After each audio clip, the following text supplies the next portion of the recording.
राज्यपाल जगदीप धनखड़ सीएम ममता बनर्जी चिठी साकामे भेजा आकाव दिया और तेहेन हाईकोर्ट रे जहां हालत सिरजेव लेना ओना इदी काते चिते सदर आकादा राज्यपाल और ओना साउते पोनोत रेन तिरले को सुरक्षा व्यवस्था इदी काते हो गापल माराव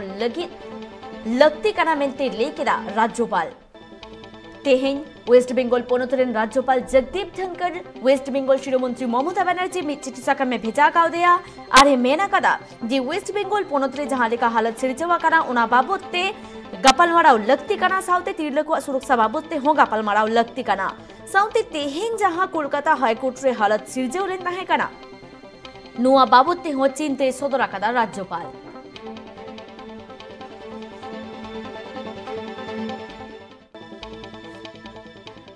नीला बोला हासना खबर नवान्न देवचा पाचामी इदी काते सीएम साउको मीटिंग एट काना देवचा पाचामी बाबद बिरुद सदरेट कान हरको बाडायो काना जे 25 गोटांग हरको सेटेडा काना और 9 गोटांग हरदो सीएम ठेन को सेटेडा काना देवचा पाचामी इदी काते नोआ मारांग हो आयमा धाव एपेनहेडे सिरजेवा काना मेंदो ओंडेरेन हरको मेन जे उनको आको बद हासा बांको एमोआ मेनखान वेस्ट बेंगल सरकारे मेन ले ताहे काना आको जदि हासा को एमोआ ताले ओड़ा पिछे चकरी एम कोआ साउते मिड सेरमारेना बिजली फ्री दे एमाकोआ मेनखान ओंडेरेन हर को मेन जे आको जीवी चलाव गदोआ एनते रेहो उनको बद हासा बांको एमोआ आ नुआ बाबद तेगे तेहि नवान्न रे वेस्ट बेंगल शिरोमंत्री ममता बनर्जी साउ नापाम को चलाव लेन ताहे काना 25 गोटांग हर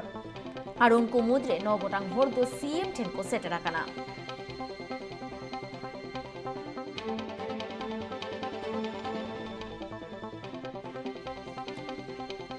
नुआ को बाबते आरो जस्ती से बाडाई लागिते इनसालानित फोन करे झोपड़ा मेना आकादे आलेन रिपोर्टर राजीव दत्त राजीव दा এই যে নবান্নে যারা দেউচা পাচামির আন্দোলনকারীরা দেখা করতে গেছে এই বিষয়ে কি জানতে পারছো এই পর্যন্ত যে দেউচা পাচামির কয়লা খনি জানা যে আমাদের রাজ্য এটা একটা খুব গর্বের বিষয় এবং এই কয়লা খনি থেকে সারা ভারতবর্ষের বিভিন্ন জায়গায় কয়লা যাবে এবং যেটা মুখ্যমন্ত্রী বারবার বলছিলেন যে এই কয়লা খনি যদি আমরা তৈরি করতে পারি 100 বছর আমাদের দেশে কয়লার অভাব হবে এবং বিদ্যুতের দাম কমে যাবে কিন্তু রাজ্য যখন এই কয়লা খনি তৈরি করার জন্য যে উদ্যোগ নিচ্ছে যেটা কেন্দ্রীয় সরকার অনুমোদন দিয়েছে সেই জায়গায় দাঁড়িয়ে ওখানে কিন্তু জমি অধিগ্রহণের ক্ষেত্রে সমস্যা হচ্ছে কারণ সরকারের কিছু জমি আছে সেটা কিছুটা সমস্যা কিছু ক্ষেত্রে কিছু জমি নেওয়ার ক্ষেত্রে সমস্যা হচ্ছে সেখানে আন্দোলন চলছে তারা বিভিন্ন জনজাতি গোষ্ঠী তারা তাদের বক্তব্য যে তারা এখানে কয়লা খনি করতে দেবেন না তাদের জমি জঙ্গল এবং তাদের অধিকার তারা করতে দেবেন না এবং বিভিন্নভাবে তারা দাবি দাবা যার ফলে কিন্তু মুখ্যমন্ত্রী চান না যে জোর করে জমি নেওয়ার বিরোধী আমাদের রাজ্য এই বিষয়গুলি কিন্তু মানে তার জন্যই আজকে মুখ্যমন্ত্রী তাদের সঙ্গে কথা বলতে চান এবং আমরা যেটা খবর যে দেউচা পাচামি নিয়ে যারা আন্দোলন করছেন যে সমস্ত বিভিন্ন সংগঠন যারা আন্দোলন করছে সেই সংগঠনের 25 জনকে আজকে নবান্নে ডেকে পাঠানো হয়েছে এবং তারা নবান্নে এসছেন মুখ্যমন্ত্রী 9 জনের সঙ্গে বৈঠক করছেন বাকি 16 জন তারা অপেক্ষা করছেন নবান্নে যে সভাঘর সেখানে তারা রয়েছেন 9 জন মুখ্যমন্ত্রী এবং মুখ্য সচিবের সঙ্গে তারা বৈঠক করছেন দুজনের সঙ্গে বৈঠক করছেন এবং মূলত সমস্যাটা মেটানো কারণ মুখ্যমন্ত্রী জানো যে মুখ্যমন্ত্রী আগেই ঘোষণা করে তাদের আকর্ষণীয় মানে প্যাকেজ দেওয়া হচ্ছে যাদের জমি নেওয়া হবে চাকরি দেওয়া হবে তাদের জন্য জুনিয়র কনস্টেবল পুলিশের নিয়োগ করা পোস্ট নির্বাহী মন্ত্রিসভায় তৈরি করা হয়েছে এবং তাদের যে কম্পেনসেশন তার বাজার দরের থেকে অনেক বেশি এবং মুখ্যমন্ত্রী বারবার বলেছেন তাদের কম্পেনসেশন যদি আরো যেটা সরকার এই বিষয়টা খুব বদ্ধপরিকর কারণ বৃহত্তর স্বার্থে এই কাজটা করতে হবে সারা দেশে রাজ্যের উন্নয়ন যেমন হবে এই দেউচা পাচামি ধরে রাজ্যের একটা শিল্প উন্নয়নের সম্ভাবনা দেখা দিয়েছে এবং শুধু রাজ্য নয় দেশের শিল্প উন্নয়ন হবে এই দেউচা পাচামি যেটা আমাদের দেশে বীরভূমে আমাদের রাজ্যে বীরভূমে অবস্থিত এই সমস্যা মেটাতে হবে যেটা মুখ্যমন্ত্রী বারবার জোর দিয়েছেন সেই জন্যই আন্দোলনকারীদের বক্তব্য আন্দোলনকারীদের কি দাবি সেই বিষয়গুলি তিনি সরাসরি শুনতে চান এইটাই কিন্তু মুখ্যমন্ত্রী ইচ্ছা প্রকাশ করেছিলেন তার জন্যই আজকে তারা আজকে নিয়ে আসা হয়েছে নবান্নে এবং মুখ্যমন্ত্রী তাদের সঙ্গে এখন বৈঠক চলছে মুখ্যমন্ত্রী রয়েছেন মুখ্য সচিব রয়েছেন মূলত 9 জন প্রতিনিধি যারা এই আন্দোলনের নেতৃত্ব দিচ্ছেন তাদের সঙ্গে বৈঠক চলছে এবং তাতে সরকারের একটা আশা তাদের সঙ্গে সামনাসামনি এতদিন ধরে মুখ্যমন্ত্রীর সঙ্গে তারাও আমরা দেখেছি যে আগে প্রেস কনফারেন্সে আমি গেছি, তারা বারবার করে মুখ্যমন্ত্রী তাদের সঙ্গে কখনো কথা বললেন, এই অভিযোগ বারবার করেছিলেন। তারা সরকারের বক্তব্য জানতে পারেনি, অফিসারদের মাধ্যমে জানতে পারছিলেন। এই ধরনের একটা যে অভিজ্ঞতা বক্তব্য তাদের, সেই জটিলতা কাটিয়ে তুলে মুখ্যমন্ত্রী সরাসরি তাদের সঙ্গে কথা বলতে চাইছেন। তাদের কেন তারা বাধা দিচ্ছেন, কি চাইছেন, তারা সমস্ত তাদের মুখ থেকে শুনতে চাইছেন এবং সমস্যার সমাধান করে দেউচা পাচামি যে কয়লা প্রকল্প, সেই কয়লা প্রকল্পকে আগামী দিনে বাস্তবে রূপ দেওয়ার একটা চেষ্টা মুখ্যমন্ত্রী করছেন, সেটা যার ফলে রাজ্য নয় দেশের একটা উন্নয়ন হবে এই দেউচা পাচামি কয়লা খনি তৈরি করা গেলে। রাজীব দা, এবার আসছে আলাদা প্রসঙ্গে। যেমনটা জানা যাচ্ছে যে রাজ্যপাল আজ মমতা ব্যানার্জিকে এক চিঠি পাঠিয়েছেন সাক্ষাৎকারের জন্য। কবে এই সাক্ষাৎকার, কি জানতে পারছো, আর কি বিষয়ে আলোচনা হতে চলেছে? দেখো, প্রথমে বলি যে আজকে কিছুক্ষণ আগেই মুখ্যমন্ত্রীকে চিঠি পাঠিয়েছেন রাজ্যপাল জগদীপ ধনখড়। চিঠিতে তিনি মূলত যে বিষয়টা, যে হাইকোর্টে আজকে জানো যে হাইকোর্টে সারা দিন আজকে বিক্ষোভ হয়েছে এবং জাস্টিস অভিজিৎ গঙ্গোপাধ্যায়ের এজলাসে বয়কটের ডাক দিয়েছেন এক শ্রেণীর আইনজীবী, এবং সেখানে হাইকোর্টের বাইরে বিক্ষোভ হয়েছে এবং সেখানে একটা ক্রিটিক্যাল সিচুয়েশন তৈরি হয়েছে। মূলত অভিজিৎ গঙ্গোপাধ্যায়ের বিরুদ্ধে অভিযোগ কিছু আইনজীবী, এই বিষয়টা নিয়ে একটা হাইকোর্টের একটা অবস্থা, মানে যে কাজ অনেকটা থমকে গিয়েছে। এই বিষয়গুলো নিয়ে রাজ্যপাল উদ্বিগ্ন প্রকাশ করেছেন। জানো, গত কয়েকদিন ধরে এসএসসি স্কুল সার্ভিস কমিশনের যে মামলাগুলো হয়েছে, সেখানে বেশিরভাগ ক্ষেত্রেই কিন্তু সিবিআই অনুসন্ধানের নির্দেশ দিয়েছেন এবং শান্তিপ্রসাদ সিনহা, যিনি যে নিয়োগ কমিটি, স্কুল সার্ভিস কমিশনের নিয়োগ কমিটির যিনি প্রধান উপদেষ্টা ছিলেন, তাকে জিজ্ঞাসাবাদ করা হয়েছে মূলত জাস্টিস অভিজিৎ গঙ্গোপাধ্যায়ের নির্দেশে। এবং গতকাল শিক্ষামন্ত্রী, প্রাক্তন শিক্ষামন্ত্রী তথা শিল্পমন্ত্রী পার্থ চট্টোপাধ্যায়কে সিবিআই হেফাজতে, সিবিআই নিজাম প্যালেসে তাদের জিজ্ঞাসাবাদ যাতে করে তার জন্য তাকে হাজিরা হওয়ার নির্দেশ দিয়েছেন, যার পরে অবশ্য স্থগিতাদেশ হয়ে যায়। তো এই নির্দেশগুলো একটা বিরোধ তার বিরুদ্ধে বেঁধেছে এবং আজকের এই নিয়ে তার এজলাস বয়কটের ডাক দিয়েছেন কিছু আইনজীবী। এই নিয়ে মূলত সূত্রপাত এবং রাজ্যপালের যে অচল অবস্থা তৈরি হয়েছে হাইকোর্টে সারা দিন ধরে, গতকাল হয়েছে, আজও হয়েছে, এই বিষয়গুলো নিয়ে রাজ্যপাল উদ্বিগ্ন প্রকাশ করেছেন। সেই সঙ্গে দিনের পর দিন রাজ্যে বেশ কিছু নারী নির্যাতনের ঘটনা, নারীদের উপর।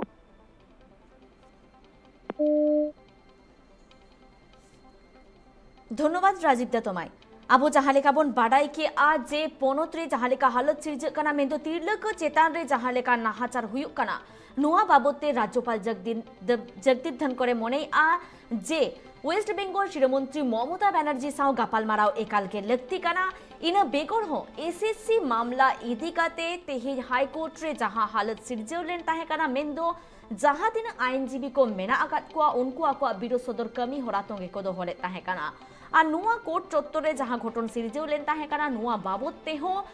চিন্তাই সদর আকাদা রাজ্যপাল আরে মেনা কাদা পুনত্রিন হালত যাহা লেকা দিনম দিন বড়ি ইদি কানা নোয়া বাবদ তেহ ওয়েস্ট বেঙ্গল শিরোমন্ত্রী মমতা ব্যানার্জি সাও গাপাল মারাও একালগে লাগতে কানা ইনো বেকর হ যাহাবন বাড়ায় কি আ দেউচা পাচামি ইদি কাতে দেউচা পাচামি রে যাহা কয়লা খাদান রেনা হুদিস ᱧᱟᱢᱟ কানা ওনা কয়লা খাদান যদি ᱧামক খান এনখান West Bengal ponot lagite misai serma bijli rena anat bang huआ menkan jaha leka badayok kana ona totharen jahai hor ko mena akat koa unku do akwa bod hasa bang ko emoa unku men jibi chalao godoa en tere ho bod hasa bang le emoa anua ko babot dege tehin 25 gotang hor nobannore akwa biro sodor kami hora toge ko dohua kada ar 9 gotang hor akwa biro sodor kami hora তোঙ্গে দহ সাউতে West Bengal শিরোমন্ত্রী মমতা ব্যানার্জি সাউ আকো গাপাল মারাওরে নিত সেলতাকানাকো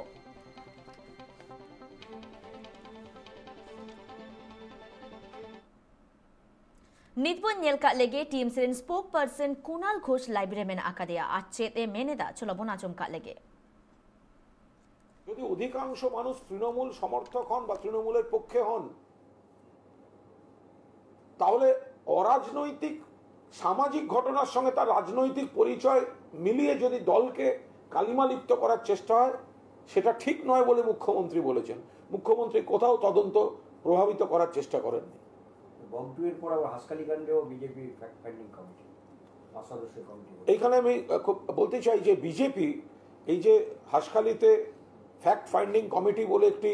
খবর শোনা গেল আমি খুব স্পষ্টভাবে বলতে চাই বিজেপি অত্যন্ত কুৎসিতভাবে কুরুচিকর রাজনীতি করছে। কারণ যে ঘটনা, একটি মেয়ে মারা গেছে, অত্যন্ত দুর্ভাগ্যজনক মৃত্যু, মুখ্যমন্ত্রী কড়া মনোভাব নিয়েছেন। আমরা সবাই, সর্বভারতীয় তৃণমূল কংগ্রেস ঘটনার নিন্দা করেছে, দুঃখ প্রকাশ হয়েছে, রং না দেখে গ্রেফতার হয়েছে। কিন্তু একটা ব্যক্তিগত স্তরের ঘটনা নিয়ে কুরুচিকর একটা রাজনীতি, ফ্যাক্ট ফাইন্ডিং কমিটি বিজেপি কেন? যেখানে সিবিআই তদন্ত দিয়েছেন কোর্ট, আমরা তো মনে করছিলাম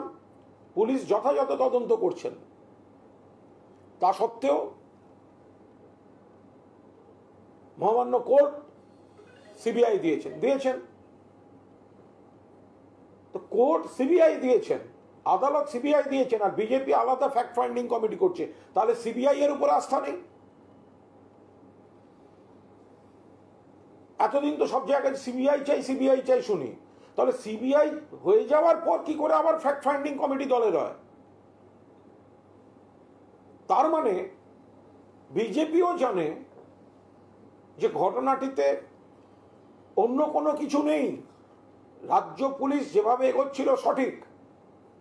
তদন্তকে প্রভাবিত করার জন্য, সিবিআইকে গাইডলাইন ঠিক করে দেওয়ার জন্য দলের তরফে এই ফ্যাক্ট ফাইন্ডিং কমিটির নাটক করা হচ্ছে। অর্থাৎ আমরা যেটা বলবো সেটাই সিবিআই তদন্তকে বলতে হবে, তদন্তকে প্রভাবিত করার জন্য এই ফ্যাক্ট ফাইন্ডিং কমিটির নাটক। যেখানে তোমাদের সিবিআই, তোমাদের কেন্দ্র, তোমরা সিবিআই চাও, কোর্ট সিবিআই দিয়েছে, তাহলে কি করে আবার আলাদা ফ্যাক্ট ফাইন্ডিং কমিটি হয়? কি তার উদ্দেশ্য? সিবিআই তো তোমাদের, তাহলে আবার কেন fact finding committee? Fact finding committee হচ্ছে সিবিআই যাতে আসল সত্যিটার কাছাকাছি না যায় আগেই প্রভাবিত করা, যেভাবে কেন্দ্রীয় এজেন্সিকে অপব্যবহার করে থাকে, চাপ দিয়ে থাকে, তারই একটা প্রক্রিয়া এই সমান্তরাল ফ্যাক্ট ফাইন্ডিং কমিটি। হয় সিবিআই এর উপর আস্থা নেই, অথবা সিবিআই তদন্ত হলেও দেখা যাবে এর মধ্যে তৃণমূলের প্রতি কুৎসা করার কিছু নেই। সেই জন্য সিবিআইকে গাইডলাইন ঠিক করে দেওয়ার জন্য বিজেপি এই ফ্যাক্ট ফাইন্ডিং কমিটি। আর তার মধ্যে কারা? যোগী রাজ্যের লোকেরা, যেখানে উন্নাও, যেখানে হাতরাস। ফ্যাক্ট ফাইন্ডিং কমিটি কোথায় ছিল বিজেপি? ওখানে তো আবার শুধু নির্যাতিতার উপর অত্যাচার হয় না, তার আত্মীয়দের হত্যা করা হয়, যাতে কেউ বিচার চাইতে না পারে, তারা আসছে ফ্যাক্ট ফাইন্ডিং। লজ্জাজনক। বলছি, গতকাল রাত্রে বেহালায় একটা ঘটনা ঘটেছে, যে ঘটনা দেখা যাচ্ছে খাস কলকাতা শহরে দুদল মানুষ মারামারি করছে, বোমা ছড়াছড়ি হচ্ছে, এবং পুলিশ একটা সময় কিছু হতে যায় এমন অবস্থা তৈরি হয়েছিল। মানে কলকাতা শহরের মধ্যে এরকম পরিস্থিতি, এবং অভিযোগ উঠছে দুপক্ষই তৃণমূলের। একটি ঘটনা ঘটেছে, সেই ঘটনা পুলিশ প্রশাসনের কাছে গিয়েছে, পুলিশ প্রশাসন যথাযথ ব্যবস্থা নিয়েছে, এ বিষয়ে আমার আর কিছু বলার নেই। ইনসিডেন্ট এবং প্রশাসন, পুলিশ তারা ব্যবস্থা নিচ্ছেন, যা যা করার করছেন, এখানে আলাদা করে রাজনৈতিক কোনো বক্তব্য নেই, কারণ পুলিশ যা যা করার যথাযথভাবে কর্তব্য পালন করেছেন। শিক্ষক এবং শিক্ষাকর্মী নিয়োগ মামলায় ডিভিশন বেঞ্চ, সিঙ্গেল বেঞ্চের যে রায়, তাতে 4 সপ্তাহের স্টে অর্ডার দিয়েছে। সম্পূর্ণ বিচারাধীন বিষয়, ফলে এই বিষয়ে কোনো মন্তব্য করব না।